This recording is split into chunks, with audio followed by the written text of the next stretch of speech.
A group of prominent Lagos state indigenes, the Renaissance Patriots, have urged the state government to address the annual flooding in Lagos Island and other areas, including Lekki Phase 1, without further delay. In a statement by President Adelani Adeniji-Adele, the Secretary General, Yomi Tokosi, the group highlighted the severe impact of flooding on lives, commerce and health. They criticized the lack of effective mitigation efforts and called on the State House of Assembly, led by Mudashiru Ajayi Obasa and Oba of Lagos, Rilwan Akiolu, to voice their concerns. The group urged the government to prevent lagoon water from flooding the areas by creating proper access for water drainage.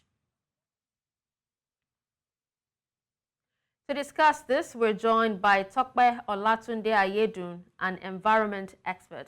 Hello, Tope. Thank you so much for joining us. Thank you so much for having me.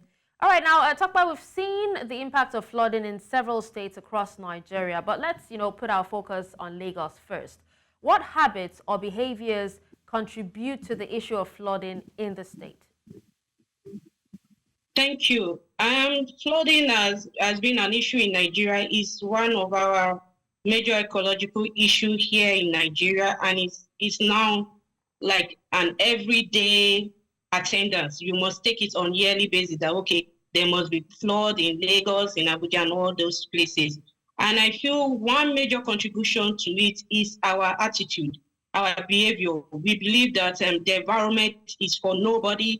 It's not for everybody. We are just there to stay. So we are nonchalant about how we treat the environment. And this is a major challenge to us because the environment actually gives us what we give it.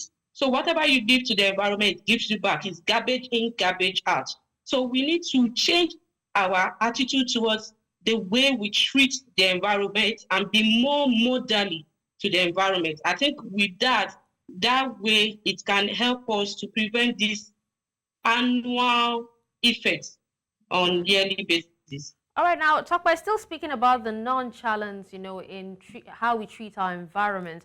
Now, just like you have said, the flooding issue has become a perennial problem. Why is it seemingly impossible to solve this issue once and for all?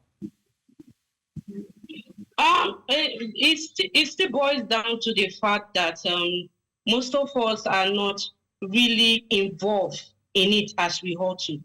One thing about the flood is that it's not just for one particular stakeholder.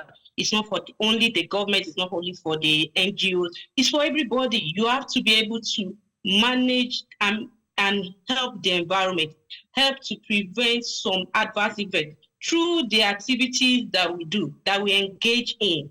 Most of the time, we engage in activities that hurt the environment, that damages the environment, and these activities end up fighting us back.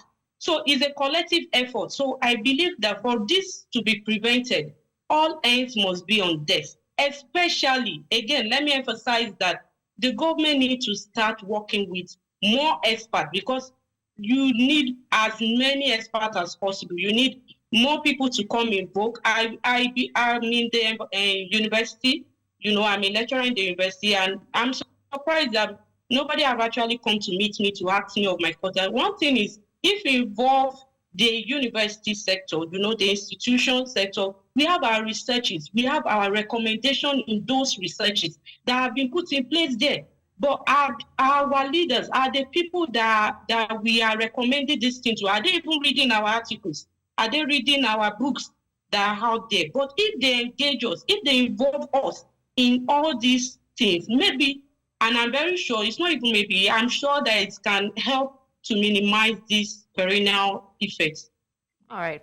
Well, thank you so much, Tope, for speaking to us on this issue. We appreciate you for your time. Thank you. Thank you.